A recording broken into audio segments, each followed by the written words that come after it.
All right, welcome everybody to our July 20th meeting of Caradoc Housing Corporation. Before we get started, is there any pecuniary interests? Okay, seeing none.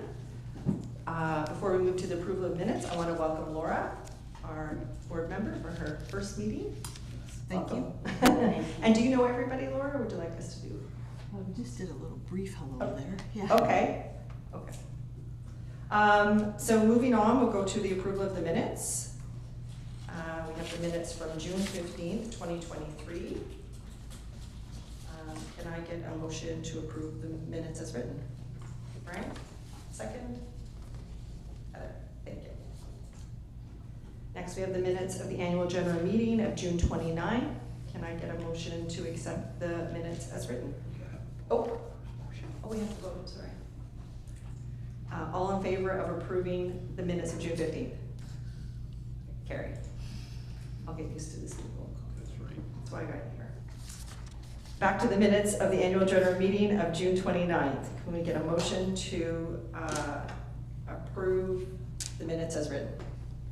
Heather? Second? I wasn't there, so. Colin? Yep. Okay, any discussion? All in favor? Okay, number 3, financial matters.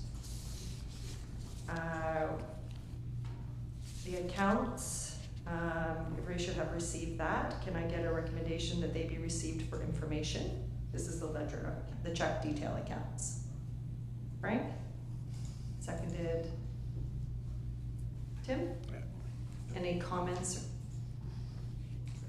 Yeah, Tim? I don't know if this is a time or at the end, but I noticed that we're paying property tax. And my understanding is not-for-profits don't have to pay property tax.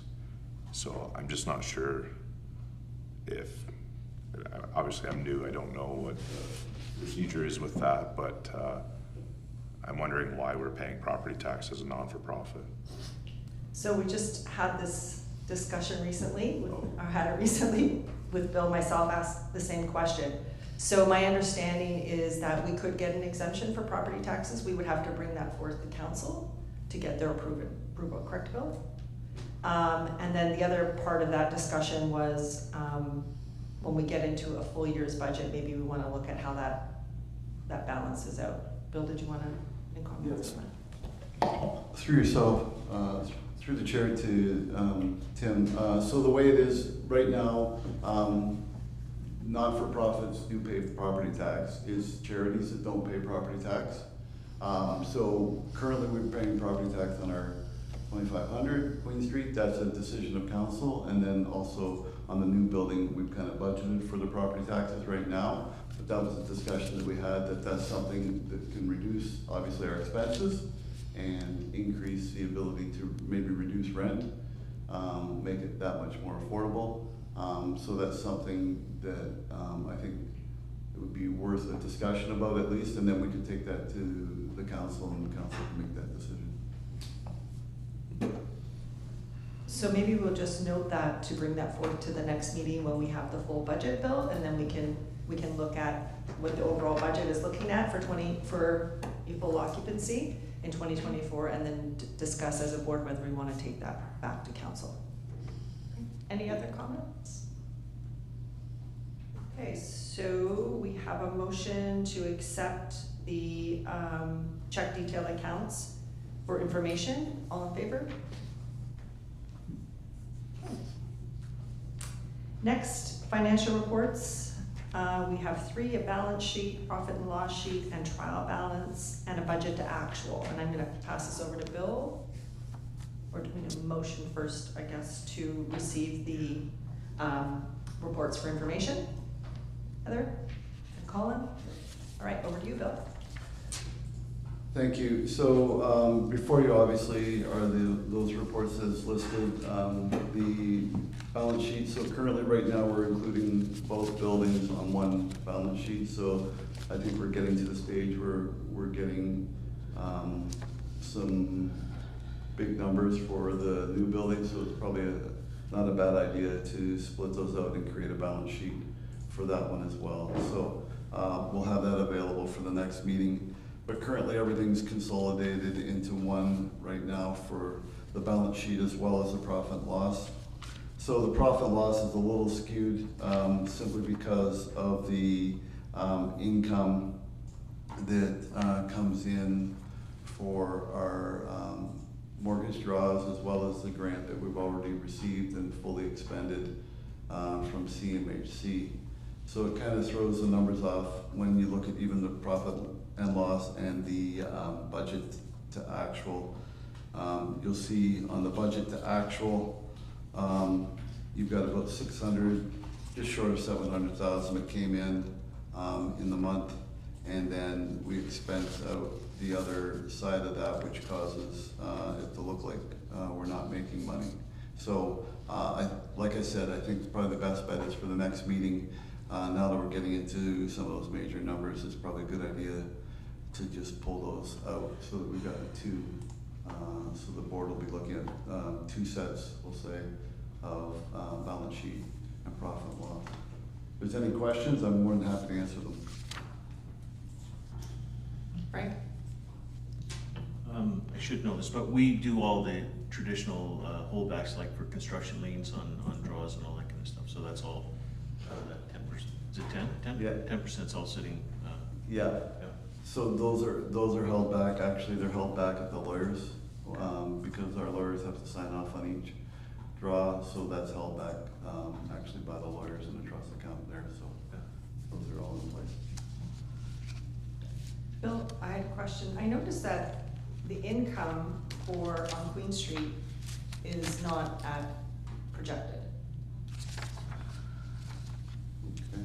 I'm just quickly trying to find that. Is it on the profit and loss or on the, okay, the budget one? I just made a note. I didn't know. Oh, so, are you referring to, so I'm looking at page 18, which is the first page of the profit and loss. Sorry, it was the budget. Actual? Yeah, budget That one? actual, yeah. Okay, so, where you see in January to June, you've got, 39,942, and the budget is the 80,100, is that what you're looking at? Yeah. Yeah, so currently, so what we're looking at there is, that is the, actual for the full year, not sort of year to date. Okay. So what we're really doing is comparing 6 months to 12 months, so Okay. that's probably not a fair comparison. Okay, thank So you. you're right, but given that, you're at 50% below, so I guess we're kind of on target for that. Sorry, I thought it was. Yeah, no. Took me a moment as well. Is there any other questions? Okay, seeing none, can I get a vote to receive the financial reports for information? All in favor? Okay, passed. Next, we're going to move into a closed session to discuss personal matters regarding identified individuals and a procedural matter regarding in-camera meeting minutes as permitted by section 239 of the Ontario Municipal Act and Council's Procedure Bylaw. Can I get a recommendation that the board be moved into closed session? Heather? Second? Frank? All in favor?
downtown from 10.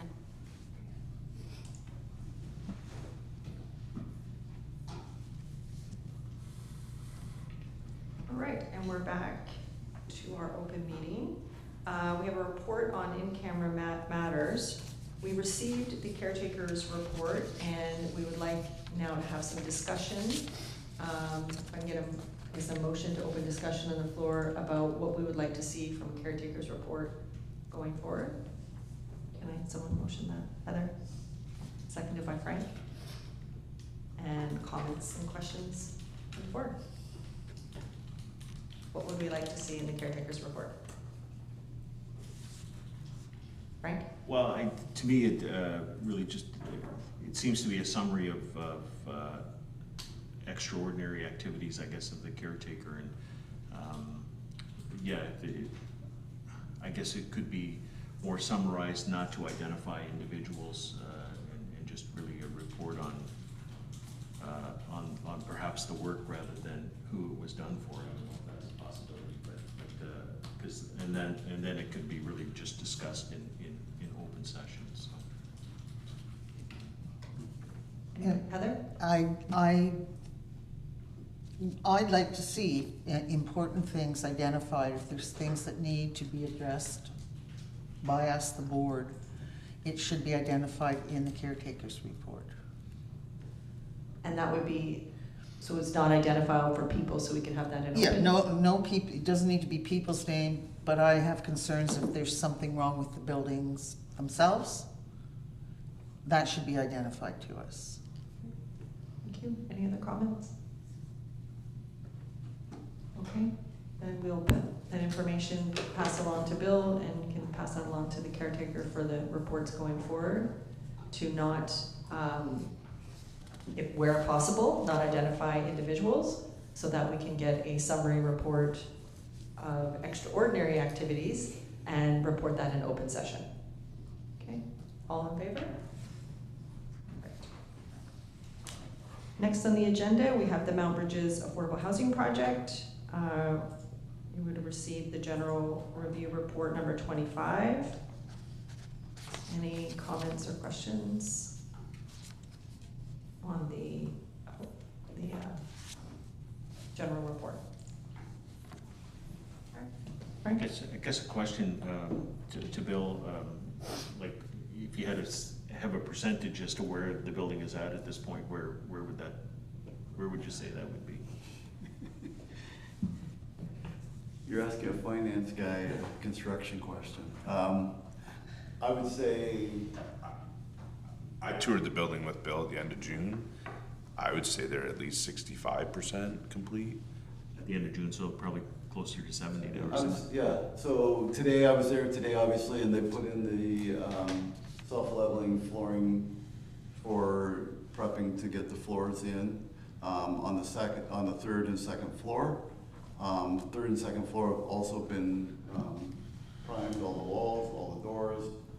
So, and they're bringing in mock-ups for cabinets and kitchens and stuff like that. So I would say we're probably close to 70, 75. The target date is November, middle of November, is sort of where we're at. So I guess based on the calendar, yeah, probably around 70, 75%. And that would include all of the, like when you say November, that would include the outside stuff like parking lots, landscaping and all that kind of stuff. So we're just waiting on the bricklayer to move all of his scaffolding, and then they can get going on the parking lot and the driveway and all that stuff, but scaffolding's in the way right now. We're pretty close to moving that one around the corner. Heather? Is that a realistic target for November? I really question that, having worked in the project and property management field. I haven't been inside, but knowing that there'll be things to be fixed, and is that really? Bill, would you like to answer that? So I'm going by what the site superintendent says on the project. Originally, we were talking September, but we don't even have a transformer till September, so If we're gonna be open in September, it's gonna be with generator power, which I don't think is legit. So that's why we're kind of looking at mid-November, but it's a moving target, I think, and it also depends. We were just talking about the supply of cabinets, for instance, right? Yeah. There's some people that are waiting 18 months for cabinets. Well, we've got a contract in place for all these things, so hopefully all that stuff works through. So I guess maybe the better way to pose that is based on the construction schedule and everything staying on schedule. That's what we're looking at. So if things change, like I know, for instance, let's face it, the self-leveling flooring stuff that went down, that was about 2 weeks off. We gotta wait for humidity levels to drop in that. So, and as Tim will attest to, they poured 1.5 inches, I think it was. Typically that's 3/4 of an inch, but we're using it for fire and sound. So those kinds of things. So it's gonna take a bit for that to dry out, because if you don't have it good and dry, then the adhesive doesn't stick and then the tiles don't stick. So, yeah, so I guess that's the number, that's sort of the target that we've been using based on construction schedule. We'll keep you up to date.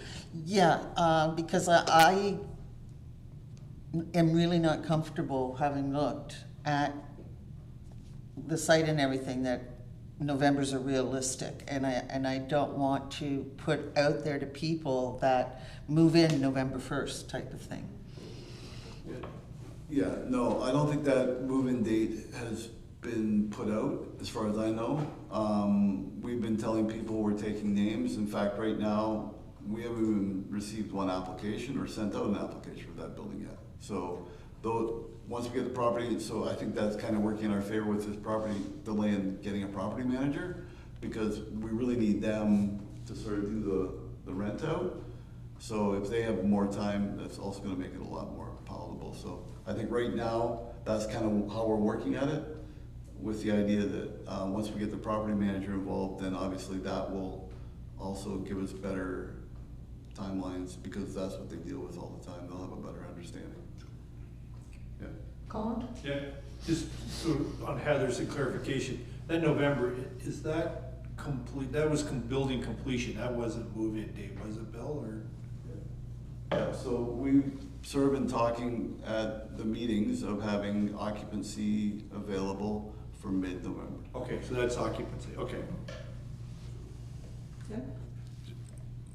So with our occupancy coming for November 15th, and current tenants, assuming that they're in a renting position, needing to give 60 days notice from the end of the month, you know, for somebody to move in for November 15th, their notice would have to be October, September, by August 30th.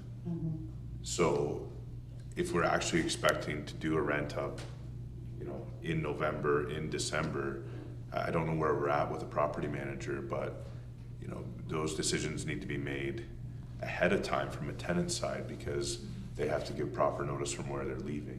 Now, that won't be every tenant. Lots of tenants will be coming out of, you know, a house or homeless or whatever the case is, but quite often in a new build, what we find is that they have to give 60 days notice. So if we're not taking applications to October, you know, you could be looking at December, January move-ins. I guess my question would be, where are we at with the property manager? Right. So that was, I believe, decided at a council meeting, correct? That we were gonna do a proper call for proposals on that. Has that been started, Bill? No, so we're just waiting for the template. I reached out to London Middlesex Housing because I've never really done a tender for property management, and I wanna make sure that we're getting the right questions so that we get the right report back. Because the more I have to go back and forth between proponents and us to clarify stuff, the longer that takes. So I wanna try, I reached out to London Middlesex Housing to get a tender document that has the right questions, so that we can get that out. So hopefully we'll have that. That was at the beginning of the week, so I'm hoping to see it this week. We, through municipal policy, we have to have it posted for 15 days. So that puts us in sort of mid-August. So ideally, something coming back to this board by that, if we could try and target the August meeting, because we're the third Thursday of the month, that would be ideal. So that would be sort of my game plan, to sort of have that meeting August, to have, here's the proponents that have put in their names to move forward, and then this board would review those and decide who they'd like to go with. Heather? Thanks. Will the board be able to review the RFP before it's sent out? Is that I'm possible? happy, yeah, I'm happy. What I would do is just circulate that. It won't be at a meeting, obviously. I'll circulate it by email and just receive feedback. That might be the best way to do it.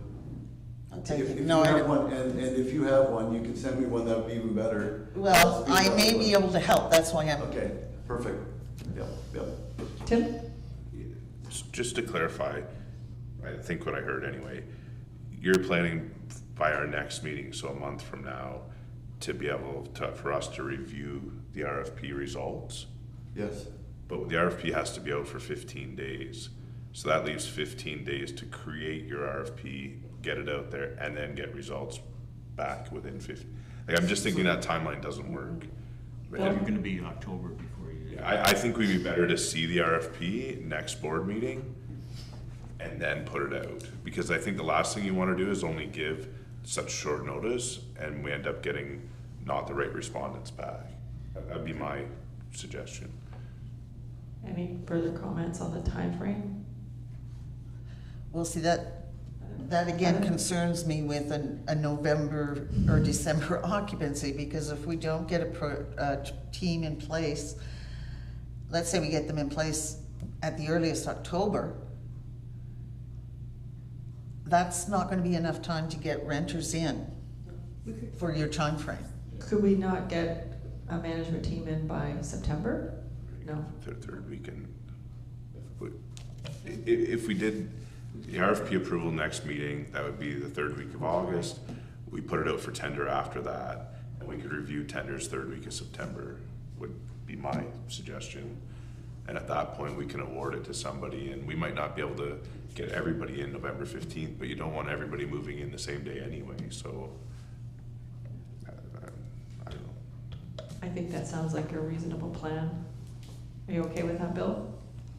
Yeah, the more time the better for me, that's fine, yeah. Yeah, I mean, even if, you know, my own thoughts are the same, we don't want the building full on November 15th anyway, so we're gonna have a staggered sort of approach. And when we're looking at budget, you know, that's why when I had a discussion with Bill about revamping the budget and separating them, that we really look at a 2024 occupancy budget. If we get a few rents or whatever in the last month or two, that's great. We'll get started, but let's really look at what the overall costs are gonna be starting in January on an annual basis, so. Okay. I don't think we need a motion for that, do we, Jen? It's not on the It's minutes. not, no, you don't need. Okay, great. Let's do the scheduled meetings, and then I've added just on my own notes here, an opportunity for us to talk about any other pressing issues or comments regarding Caradoc housing. So scheduled meetings, we're looking at moving the meeting to the Wednesday. That's my request. Yes, at Colin's request. The third Wednesday of the month at 11:30 a.m. Does that still work for you, Colin? Is that okay with the rest of the board? Okay, great. We'll change those meetings then going forward. And then lastly, just one opportunity to see if any of the members have any questions or comments or anything else we want to move forward. Tim? I don't, as I say, again, new here, but I was doing some reading on Canada Mortgage and Housing and stumbled across the Canada Greener Affordable Housing Program that's out. And I don't know whether we've looked at that in the past. It's a fairly new program. They have $1.1 billion in forgivable low interest loans for retrofitting existing buildings. So they'll give up to $85,000 in forgivable money towards energy efficiency retrofits. So I don't know. I have never been in the Mount Burgess building, but I just wondered if it would be eligible for any of the retrofits. There's also grants available to do the application process. I think there's up to 135,000 in grants available to see what retrofits could be done. But it's got pretty short deadlines. So I just didn't know if that had been looked at or whether it'd be something we should look into. Bill, are you aware of those grant programs? No, we haven't looked at any of those retrofit. We've sort of been focusing on unfortunately, our current building, the big one. But yeah, there's not only through CMHC, I know FCM and a bunch of others have retrofit stuff. So there's tons of stuff out there, and it might be something I think would be advisable to look at the older building. Heather? With the building being as aged as it is, I'm sure there is some incentives that maybe we could draw on for that building, especially, because we seem to concentrate on the new building, but we have the old building, which I'm sure things are starting to age in it. We have been working on, like, it's got a new roof. Obviously, we just replaced 2 years ago all the gutters and put gutter guards on, downspouts, all that kind of stuff. Windows were done well before that, so we've got new windows in. Early 2010-ish, we went through and did all appliance upgrades to Energy Star stuff. So we've been chipping away at little things, and the caretaker takes a really good care of what we have. So we try and stay out in front of most of it, but it wouldn't hurt for, with some of these grants and even the grants that provide the sort of the review of the building. I think that it's beneficial. If it's not gonna cost us that much, why not have someone walk through and sort of say, here's the project, and then we can sort of take that project list and just whittle it down. Yeah. I'd love us to take advantage of any money out there for these both buildings. Yeah. So I don't know how we go Okay. about that. Yeah, I mean, and that's a really good question. I think we need to have discussion too, with Bill is, how much time do these things involve? Is that something that's doable from your end? Or, is that something that board members can help out with too? Frank? I'd suggest that maybe that's one of the criteria for a property manager, is part of their list of things that they're up on is, programs that are out there that would improve buildings and all that kind of stuff. Okay, that's a good suggestion. Bill, did you want to comment on my comments about time on your side? I do get about 5 hours of sleep. No. It's busy, and I think that's one of the things that I would like to discuss at some point. But I think we've had, even just right now, the comments of, a building property manager, those are the kinds of things they would do. So one of the discussions I think we need to have is sort of what's the expectations of municipal staff as far as when it comes to this board. Typically, a lot of boards are governance-only boards, but this board has always been more of a hands-on board. So that might be also part of the mix. So I think those kinds of things will come into more clarity once we have a property manager and sort of understand sort of roles and responsibilities there. And then as municipal staff, we more or less augment that kind of stuff. And the heavy lifting is done by property manager, I would suspect. Paula? Yeah. Well, that's a good segue to a whole bunch of comments I wanted to make. And the board has changed. The composition of the board has changed. I'm just going to say, as mayor, I'm very happy to see this. I'm happy that we've changed the composition, that there's more citizen involvement in it. I'm very happy that Councillor Pammer is chair of the board, because that's one of the things that people in the municipality were asking for, was more transparency in Caradoc housing. So I'm very happy to see this. I'm very excited to see this. But there's another part to it too, and it's going to segue into talking about municipal staff. First, this board and Caradoc Housing owes a great deal of debt to Director Dakin. Caradoc Housing is supposed to be hands-off from the municipality, even though the municipality has oversight. But Caradoc Housing is meant to be a standalone board, and all the municipal staff in the past, but especially Mr. Dakin and Bill, I've heard stories of things that you have done at the old building. I've heard some pretty good stories, so it's important that everyone hear that Mr. Dakin has gone above and beyond, and in terms of even the financing and the build of the new building. This is in every resume or job description, there's a part, other duties as described. I don't think, and I'm just gonna say something, and Bill will know this, I don't think it includes cleaning up things that people may find in dryers and scrubbing floors in a building.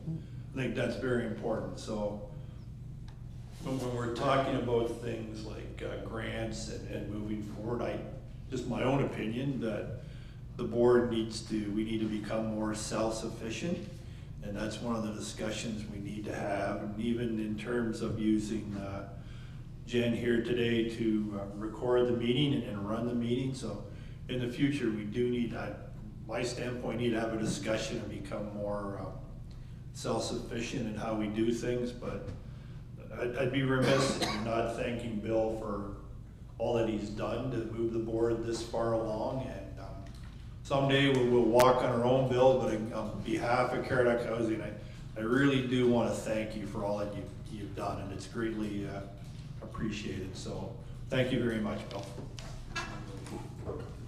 Heather? I also thank you.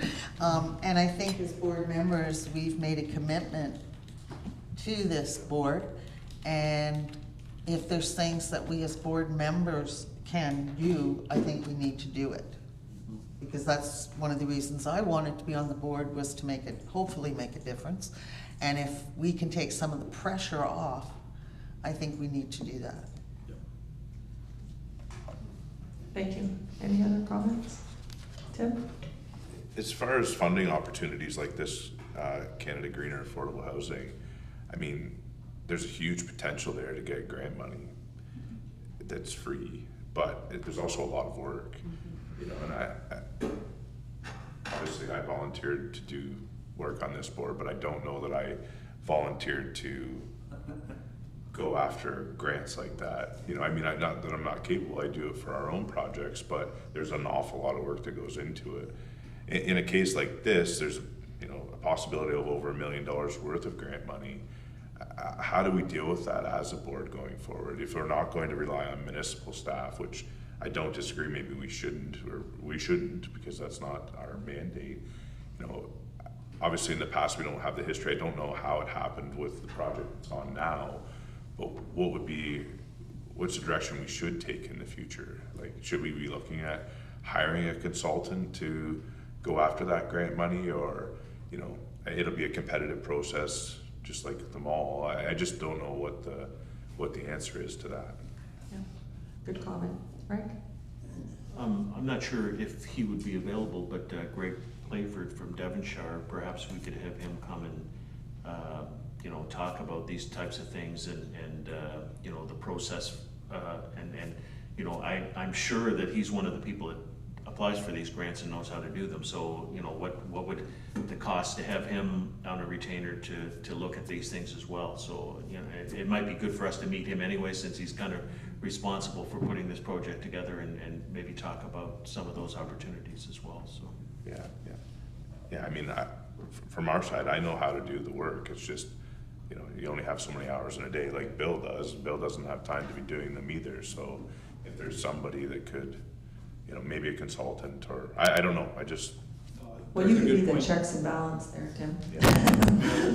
But I like the idea, if everyone's agreeable, if Bill could reach out to Greg Playford and ask him if he could attend a future meeting. I agree, it would be nice to meet him face to face. He has been walking the municipality and Caradoc Housing through the whole process of this build. But those would be a good questions to ask him, and then perhaps get a quote from him on what that would cost to have him guide us through some of these grant applications, and we can work that into a budget. Does that sound agreeable? Okay. Good Awesome. idea. Colin, I hate to put you on the spot, but did you want to update us on Middlesex County? Anything from there? Yeah, I can update, I guess, for, housing overall, it is something that not to harken back to an election campaign, but I'll often felt municipalities need to find a way to be more involved in housing. Certain levels of housing, like rent-geared income housing, and more I get emails and comments on social media, people looking for rent-geared income. It even comes in when we're talking to industries, with our economic development officer, we have industries coming to town asking about rent-geared income and where can people live, so. The county has I'll share it with people, I'll get your email, an attainable housing report, and the report came out to county council on Tuesday, and there are thoughts about the county becoming more involved with municipalities on housing projects. I know we're just completing one, but for me, it'd be nice to look at something that is more geared to rent-geared income. So I will share that. I have everybody's email. I will share the report that I got from the county. But it is becoming more on the county's radar screen to do something with, they use the word attainable, but it is more rent-geared income, because when you see the line, it does talk about an income level. So I will share that with everybody. Yep. Thank you. Anything else, Tim? Just on Colin's comments there, I know now our 80% of average market rent's over $900 in Strathroy-Caradoc, so a one bedroom at 80% isn't really attainable for anybody that's on social assistance, because they get 5 over or something to that effect. So there is a huge gap in between the two. I know what Chatham-Kent does in a different government, but we're just finishing a project there, and they're doing rent supplements on it. So the owner of the building gets the regular rent, the municipality offsets the difference between the two. That's not a two-tiered system, that's a one-tiered government, so it's a different program, but that's what they're doing down there to combat their problems that they have with housing. So just information. Thanks for sharing that. Anybody else? Anything further to add? Okay, seeing nothing, can I get a motion to adjourn? Heather? Seconded by Frank. All in favor? Thank you so much.